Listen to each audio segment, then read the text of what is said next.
بسم اللہ الرحمن الرحیم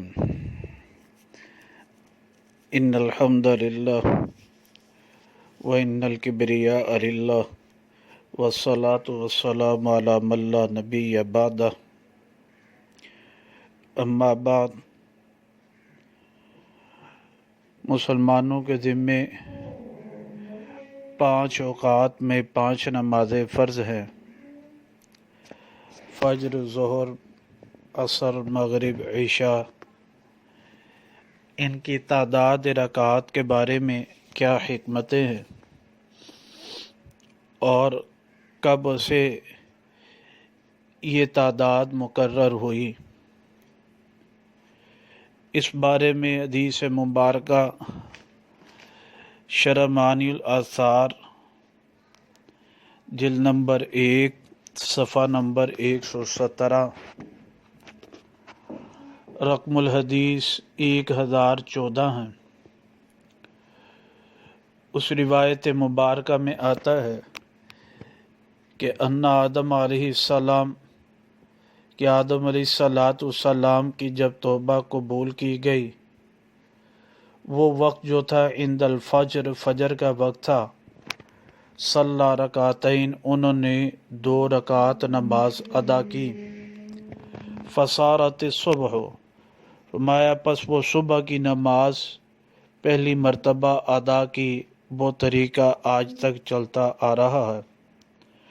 وفدا اسحاق علیہ السلام کہتے فدیہ دیا، قربانی دی اسحاق علیہ السلام نے ظہر کے وقت، فصلی ابراہیم علیہ السلام اربعن، ابراہیم علیہ السلام نے 4 رکعت نماز ادا کی، فصارت الظہر، پس ظہر کی نماز آج تک ایسے ہی 4 رکعات پڑھی جا رہی ہے۔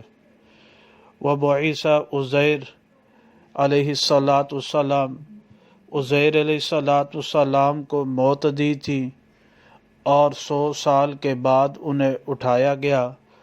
ان سے پوچھا گیا کم لبثت، کتنے عرصہ تم اس حالت میں رہے؟ انہوں نے سورج کو دیکھا تو کہا دن یا دن کا کچھ حصہ۔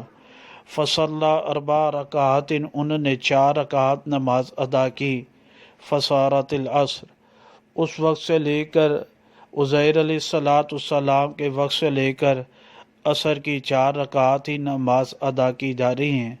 وقد قیل، اور کہا کہ غفر علی عزیر علیہ السلام، عزیر علیہ السلام کی معافی کی گئی، ان کو داود علیہ السلام کی بھی دعا قبول کی گئی، مغفرت کی گئی ان کی، اور پھر اس وقت انہوں نے کہتے ہیں جی عند المغرب، مغرب کے وقت ان کی دعا اور مغفرت قبول کی گئی۔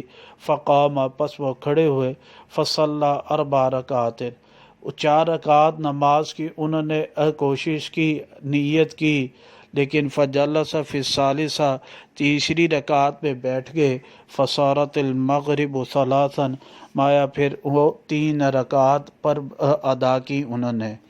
تو اس وقت سے لے کر آج تک مغرب کی 3 رکعات ہی ہیں۔ پھر حدیث مبارکہ میں آیا، فرمایا وَأَوَّلُ مَنْ صَلَّى الْعِشَاءَ الْآخِرَةَ، جی نبینا صلی اللہ علیہ وسلم، پہلی وہ شخصیت جس نے عشاء کی نماز ادا کی، وہ ہمارے پیغمبر صلی اللہ علیہ وسلم ہیں۔ تو ان 5 نمازوں کی تعداد رکعات کی حکمتیں یہ ہیں، کب سے شروع ہوئی، 2 رکعات، 3 رکعات، 4 رکعات، یہ احادیث مبارکہ میں صریح آتا ہے۔ اللہ سبحانہ وتعالی صحیح سمجھ عمل کی توفیق نصیب فرمائے۔